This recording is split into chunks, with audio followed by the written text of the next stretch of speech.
हाँ, ये प्रश्न डायरेक्शन से संबंधित है, एसएससी में पूछा हुआ है।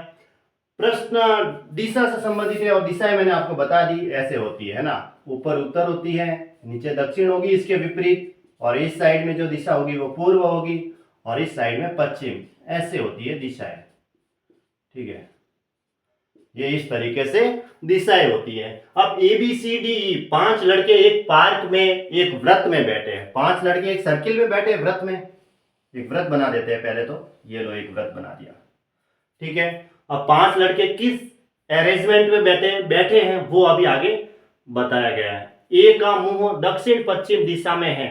अब ए का मुंह दक्षिण पश्चिम दिशा में करना है। देखो दक्षिण पश्चिम दिशा कौन सी है, ये वाली है, ये वाली होगी दक्षिण और पश्चिम, है ना। ये वाली है दक्षिण पश्चिम, तो इसका मुंह दक्षिण पश्चिम दिशा में करना है ऐसे।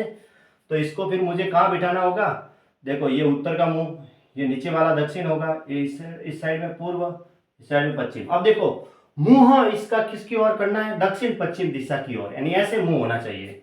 तो इसका मतलब ये यहाँ बैठेगा, यही तो बैठेगा। ये का मुंह दक्षिण पश्चिम दिशा में करना है, तो इसने मुंह इधर कर रखा है, किधर, इधर ऐसे।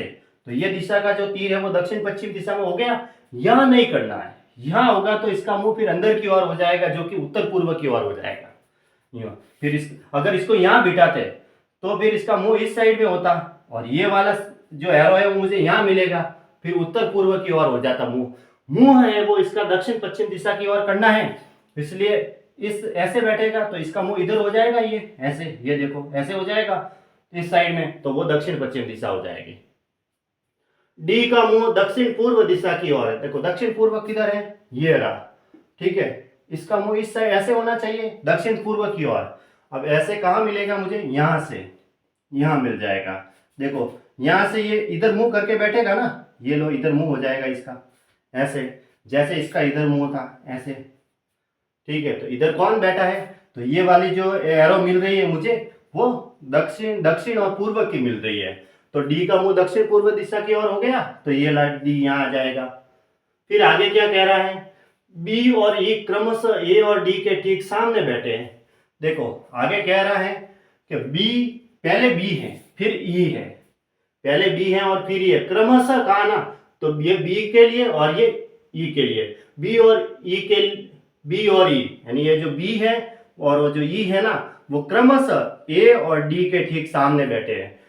तो बी के सामने ये बैठा है, तो इसका मतलब बी यहाँ होगा, तभी ये एक दूसरे के सामने हो जाएंगे। ई है वो डी के सामने, इसका मतलब ई यहाँ बैठा होगा, तभी ये दोनों एक दूसरे के सामने हो जाएंगे। ये हो गया, यहाँ तक पहुंच गए। फिर आगे क्या कह रहा है, सी डी और बी के बीच समान दूरी पर है। सी जो है ना वो डी और बी के बीच में है, डी और बी के बीच में समान दूरी पर है, ऐसा कहा है दोनों के बीच में। तो इसका मतलब डी यहाँ है और बी यहाँ है, तो सी यहाँ बैठा होगा, तभी इनके बीच की ये जो दूरी होगी वो बराबर हो जाएगी। इसका मतलब सी यहाँ बैठा है, समान दूरी पर है। सी का मुंह किस दिशा की ओर है, अब देखो कितने हो गए, ए आ गया, बी आ गया, सी डी और ई आ गए। ठीक है, बस अब ये कह रहा है कि सी का मुंह किस दिशा की ओर है। सी यहाँ बैठा है और अंदर की ओर मुंह करके बैठे हैं, तो इसका मुंह इस दिशा की ओर होगा। और ये दिशा कौन सी है, ये दिशा है ये पूर्व वाली, है ना, पूर्व वाली है, तो पूर्व की ओर मुंह करके बैठा है, यानी ऑप्शन डी इसका राइट आंसर है। ऐसे